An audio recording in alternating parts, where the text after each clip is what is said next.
Olá, seja muito bem-vindo a mais uma aula de arte. Eu sou Anailson Mesquita, professor da Rede Estadual de Ensino. E estamos juntos aqui para falar um pouquinho, sobre a música popular brasileira e alguns compositores, dessa vertente aí tão grande, musical do nosso país. Essa aula que é específica para o 8º ano do ensino fundamental. Beleza? Então vamos lá, meus amigos?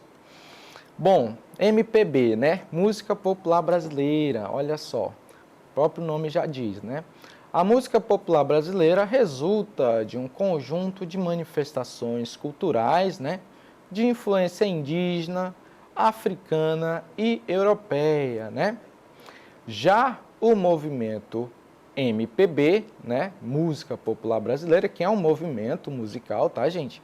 É uma referência à produção musical nacional desenvolvida após o golpe militar de 1964, tá? Então, quando a gente se refere a um estilo específico de música, nós estamos falando aí de MPB, Mas quando a gente para também se referir à música popular brasileira, que é feita dentro do país, a gente se refere também como música popular brasileira, Então, é algo um pouco complexo às vezes, mas a gente consegue identificar aí depois de um tempo.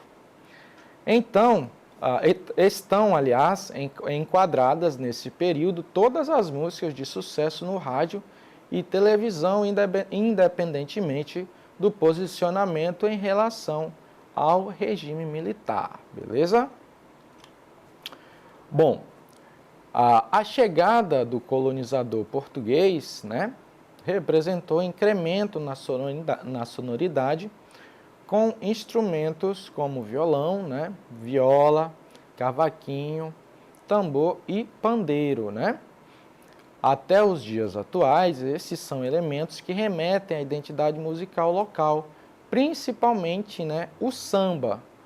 Somente no século XVII, instrumentos de harmonia mais sofisticada, como o piano, foram incorporadas ao arsenal musical local, E ainda assim ficavam restritos às famílias nobres ou abastadas, Então, quando os portugueses vieram para o país, eles trouxeram aí, muita coisa na área das artes, Trouxeram compositores, trouxeram professores e antes deles os jesuítas já estavam aqui catequizando vários índios, das tribos locais, e aí já estavam incrementando, inserindo instrumentos clássicos, dentro da cultura local do índio, Então a gente pode ver dentro da história aí alguns povos indígenas que já criavam, os seus próprios instrumentos, como violino, criavam viola, entre outros instrumentos. Mas quando a família de Portugal veio para o Brasil, de Dom Pedro, trouxeram com eles vários artistas, E aí aumentou também a criação, o número de criações musicais, mas até o momento eram coisas apenas sendo abarcadas aí pelos nobres, Então eles tinham a preferência, nesses estilos de música, beleza?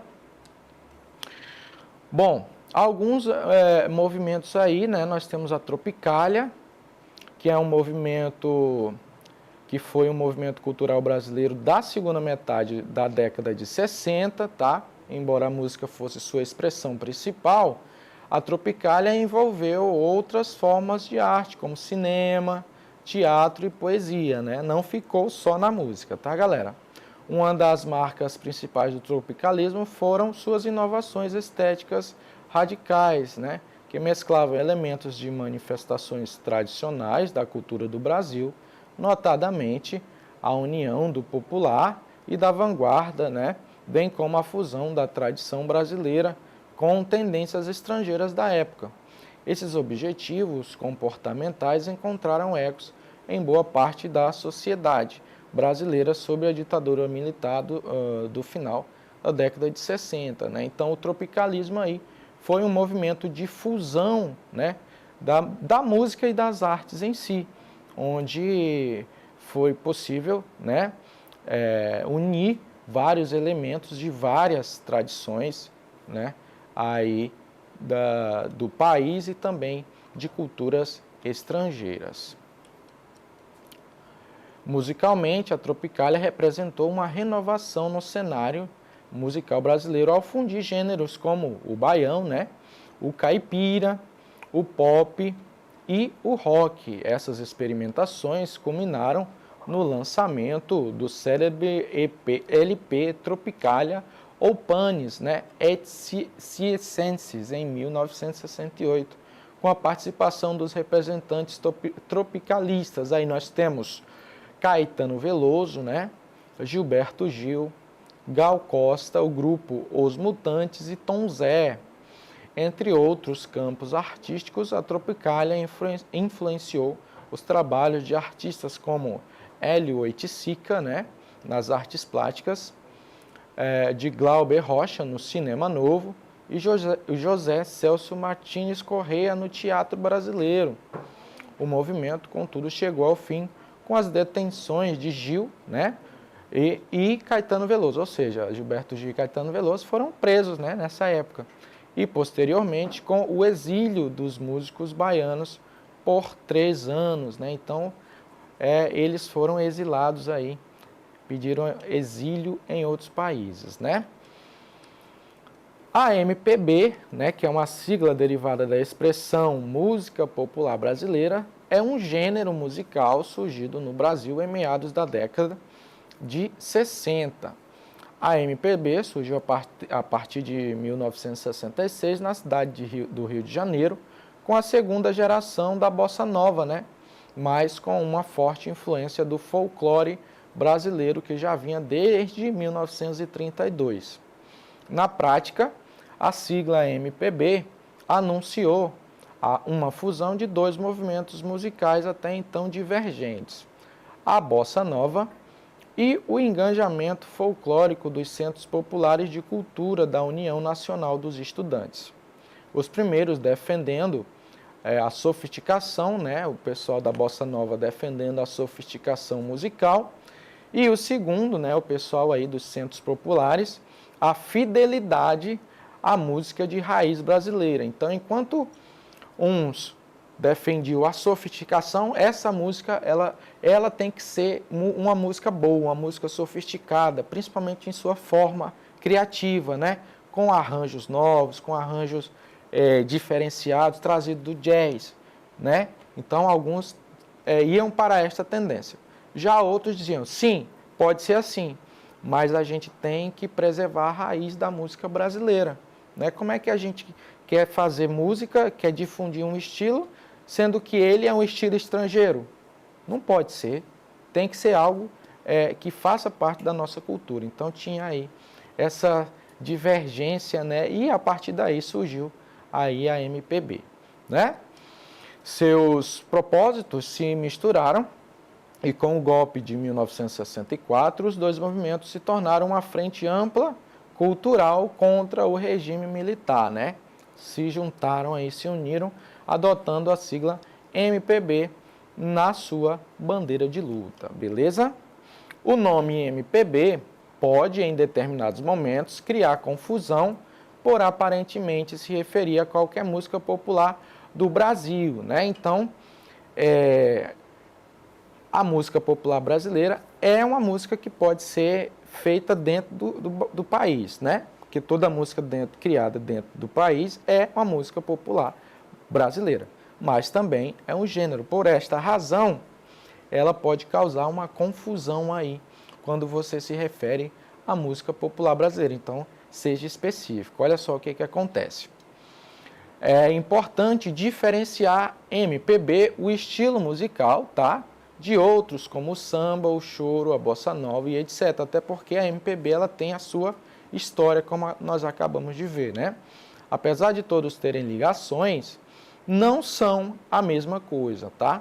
Então, quando se fala de samba, de bossa nova, de choro, né? Não são a mesma coisa que MPB, tá? Beleza? Então, quando você diz assim, você gosta de MPB, não é? Caetano Veloso, Gilberto Gil, opa, é MPB ou é Tropicália que você gosta? Né? Então,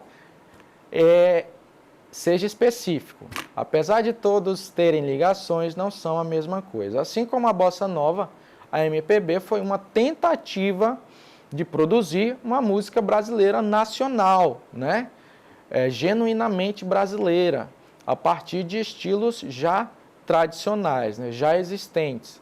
A MPB teve um impacto considerável na década de 60, em grande parte, né, graças a vários festivais de música na televisão. Então, a partir daí, da junção, né, e da sua divulgação dentro da rádio e da TV, a a MPB teve aí o seu impacto considerável dentro da cultura brasileira, né?